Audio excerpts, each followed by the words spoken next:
Đôi khi mình cũng không biết là nếu như về già thì mình sẽ trở nên như thế nào.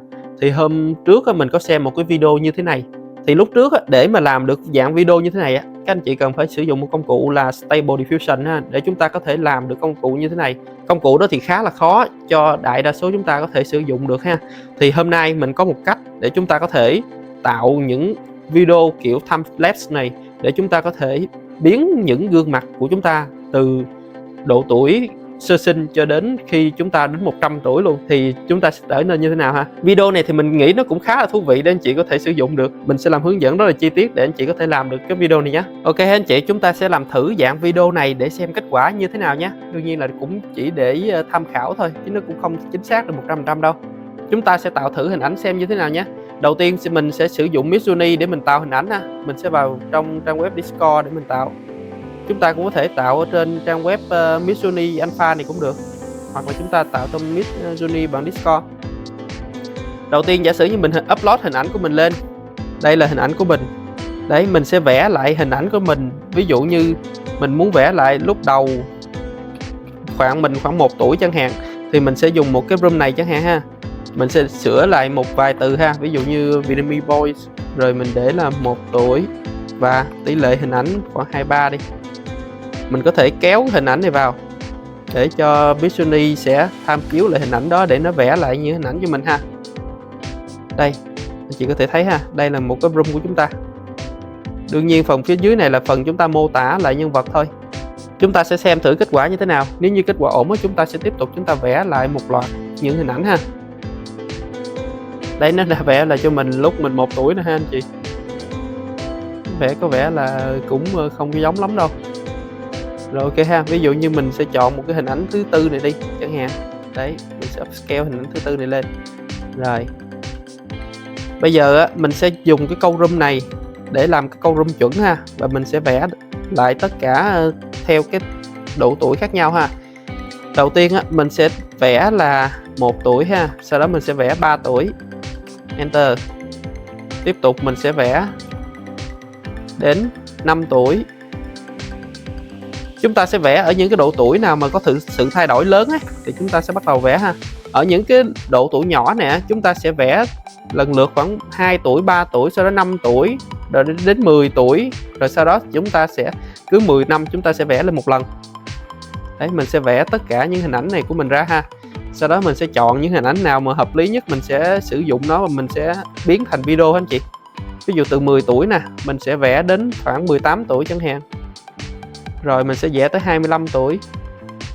Khi mà chúng ta vẽ nó báo cái tình trường hợp mà job queue nè, tức là nó đang đợi 3-4 lượt để mà tạo hình ảnh á, thì anh chị cũng không cần phải lo lắng đâu. Sau khi mà nó tạo xong hình ảnh á, thì nó cũng sẽ tự động nó tạo tiếp những hình ảnh tiếp theo, thì anh chị cũng đừng lo lắng ha. Sau đó mình sẽ tạo từ 30 tuổi rồi. Đấy, từ cái độ tuổi 30 trở lên á, mình sẽ tạo mỗi lần là 10 tuổi anh chị. Bây giờ mình sẽ tạo là 40 tuổi, 50 này. Ok anh chị, mình đã bắt đầu mình tạo đầy đủ tất cả các room rồi, cho đến room 100 tuổi luôn rồi. Thì bây giờ mình sẽ bắt đầu mình lọc hình ảnh ha. Mình xem những hình ảnh lúc nãy giờ mình tạo hình ảnh nào mà hợp lý rồi mình sẽ bắt đầu mình sử dụng nha anh chị. Đây, đầu tiên ha, ở cái độ tuổi mà 1 tuổi á, mình sẽ chọn hình ảnh thứ tư này. Nó vẽ 1 tuổi nhưng mà cũng hơi lớn anh chị. Đây mình sẽ lưu hình ảnh này về. 3 tuổi. Đây mình sẽ lấy hình ảnh này. 5 tuổi.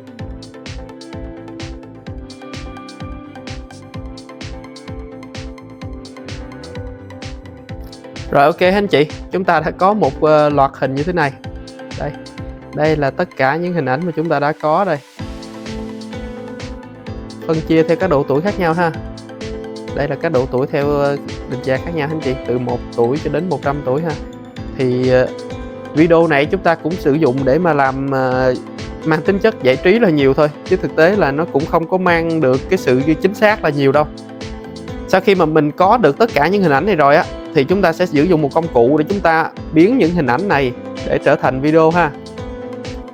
Bây giờ chúng ta sẽ vào công cụ gọi là Luma Labs. Thì anh chị hãy vào trang web là lumalabs.ai ha. Ở đây. Sau đó chúng ta sẽ đăng nhập một tài khoản Google vào. Sau khi mà đăng nhập một tài khoản Google rồi á, anh chị sẽ thấy nè, đây là giao diện của chúng ta. và chúng ta có thể tạo được một tháng miễn phí được 30 hình ảnh anh chị. Ở đây là chúng ta sử dụng gói miễn phí nhé. Còn nếu mà gói trả phí thì anh chị có thể nâng cấp lên theo tháng nè. Thì gói ít nhất là khoảng 10 đô sẽ tạo được khoảng 70 hình ảnh anh chị. Các công cụ mà AI tạo video hiện tại nếu cái gói trả phí thì nó sẽ được ưu tiên tạo hình ảnh, tạo video, tạo lệnh trước anh chị. Khi mà chúng ta sử dụng gói miễn phí thì đôi khi chúng ta sẽ tạo rất là chậm ha. Rồi bây giờ chúng ta sẽ vào bắt đầu tạo nè. Mình vào phần Create và mình đưa cái hình ảnh của mình lên. Bắt đầu hình ảnh từ bé 1 tuổi trở lên ha. Mình sẽ đưa hình ảnh của 1 tuổi lên đây. Anh chị sẽ thấy cái phần là NREM, thấy chưa? Cái mục NREM tức là hình 1 tuổi nó sẽ chuyển đổi tiếp theo đến cái giai đoạn tiếp theo là mấy tuổi? Giai đoạn tiếp theo là 3 tuổi. Chúng ta sẽ đưa 3 tuổi vào đây. Đấy, từ 1 tuổi sẽ trở thành 3 tuổi đúng không? Anh chị có thể điền room cũng được mà không điền room cũng được ha. Từ hình ảnh thì nó đã tự động nó auto nó chuyển thành cho anh chị ha. Anh chị có thể điền room cũng được. Nếu như anh chị muốn điền room thì anh chị sẽ copy lại cái phần room ở trong Discord ha. Chúng ta sẽ để lại phần room ở đây. Còn nếu không thì chúng ta có thể không điền room cũng được. Ok ha. Sau đó thì chúng ta bấm vào nút để gửi lệnh đi. Trong video này chủ yếu chúng ta test thử cái tính năng mà chuyển đổi từ hình ảnh đầu tiên sang hình ảnh thứ hai, tính năng keyframe ở trong Lumalabs thôi. Còn hình ảnh mà các cá nhân hoặc là chúng ta từ 0 tuổi, 1 tuổi đến 100 tuổi thì nó chỉ là để giải trí thôi anh chị, chứ nó không phải là sử dụng được cho thực tế nhiều lắm đâu. Ở đây nó đã đưa cho chúng ta một cái lệnh và chúng ta sẽ ở hàng chờ ha. Và sau khi mà nó làm xong thì nó sẽ đưa cho chúng ta ra kết quả. Trong thời gian đó thì mình sẽ làm tiếp, ví dụ như từ 1 tuổi tới 3 tuổi thì mình sẽ muốn biến đổi tiếp theo là từ 5 tuổi tới 7 tuổi chẳng hạn, từ 5 tuổi tới 10 tuổi lúc nãy mình làm thì chúng ta sẽ đưa tiếp tục những hình ảnh tiếp theo ha. Ví dụ như 5 tuổi đưa vào đây. Rồi chúng ta sẽ đưa những video tiếp theo, ví dụ như 5 tuổi đến 10 tuổi. Đấy, thì nó sẽ bắt đầu chuyển đổi ha. Mình cứ làm liên tục như vậy đến khi nào hết thì thôi. Cứ 2 độ tuổi thì mình sẽ đưa vào 2 hình ảnh như thế này. Ngoài Lumalabs ra thì ở trong Curling AI cũng có một tính năng để chúng ta có thể sử dụng tương tự như là Lumalabs ở tính năng keyframe này ha anh chị. Thì ở trong Curling AI anh chị cũng vào mục AI video ha. Chúng ta sẽ vào phần Image to Video và ở đây anh chị sẽ bật lên là Add NREM ha. Thì ở đây nó sẽ có 2 phần. Hình bên trái là hình mục đầu tiên chúng ta có thể làm ha, và cái hình thứ hai là hình mục bên phải. Thì bây giờ mình sẽ upload 2 hình lên để chúng ta sử dụng và chúng ta sẽ so sánh thử tính năng này và tính năng ở trong keyframe ở trong Lumalabs thì sẽ như thế nào nhé. Mình sẽ upload 2 cái hình này lên ở trong Curling AI. Để anh chị có thể thấy ha, từ 2 hình ảnh mình sẽ không điền room gì hết, nhưng mà cái phần negative room thì mình sẽ điền vào đây một vài từ vào đây, ví dụ như thế này, để nó không biến đổi nhiều nhân vật quá ha. Ok, và mình sẽ bấm Generate ha, để mình xem thử tính năng trong đây nó tác dụng như thế nào so với trong Lumalabs.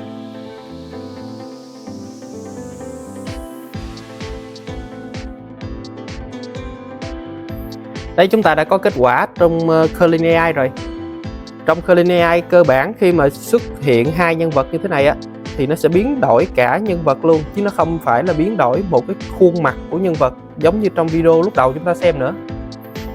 Thì đây cũng là một cái điểm mạnh, cũng là điểm yếu của trong Curling AI. Khi mà chúng ta sử dụng trong case study này sử dụng nếu như trường hợp như thế này thì có vẻ là nhân vật cử động thì nó nhìn nó không thật lắm ha. Chúng ta chỉ nên sử dụng việc mà biến đổi một cái gương mặt của nhân vật thành một cái gương mặt thứ hai thôi. Rồi ok, bây giờ mình cũng sẽ tiếp tục mình sử dụng Curling AI để mình làm tất cả mọi hình ảnh tiếp theo để mình làm đến 100 tuổi để mình sẽ làm như thế nào nhé. Chúng ta cũng xóa những hình ảnh này đi. Những hình ảnh nào mà đã làm rồi thì chúng ta sẽ xóa đi ha, và chúng ta sẽ đưa tiếp những hình ảnh tiếp theo vào. Đưa hình ảnh vào và chúng ta cũng bấm Generate ha. Ở dưới thì chúng ta không cần điều chỉnh gì hết. Anh chị có thể thấy là trong Lumalabs ở phiên bản miễn phí thì một video gen ra cho chúng ta rất là lâu, đã khoảng 20 phút rồi nhưng mà cũng chưa có ra kết quả ha. Mình sẽ đưa lần lượt vào đây các hình ảnh mà chúng ta đã sử dụng ở trong Midjourney để chúng ta tạo ra, và chúng ta sẽ bắt đầu biến đổi ha. Sau khi mà chúng ta có tất cả hình ảnh này xong thì chúng ta sẽ bắt đầu ghép lại thành một video hoàn chỉnh.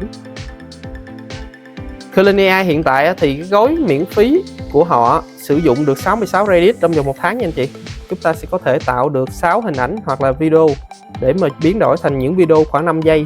Còn nếu anh chị nâng cấp lên gói trả phí thì gói thấp nhất của họ là 10 đô và chúng ta có thể sử dụng được 660 Reddit, tương đương là 66 hình ảnh ha.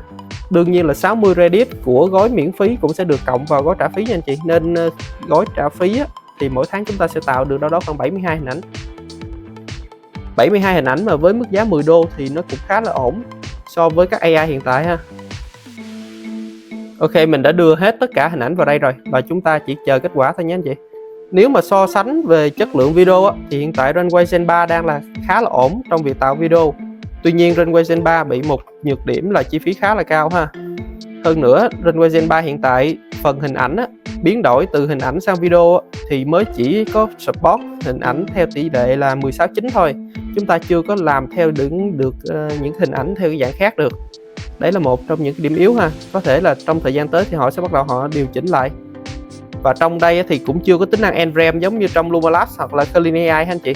Nền tảng trong Runway Gen 3 thì chuyển động những cái video rất là mượt mà nha. Anh chị có thể xem lại các video của mình ở video trước nha. Ok ha, chúng ta sẽ chờ kết quả và sau đó chúng ta sẽ đưa vào CapCut và chúng ta sẽ bắt đầu edit video ha.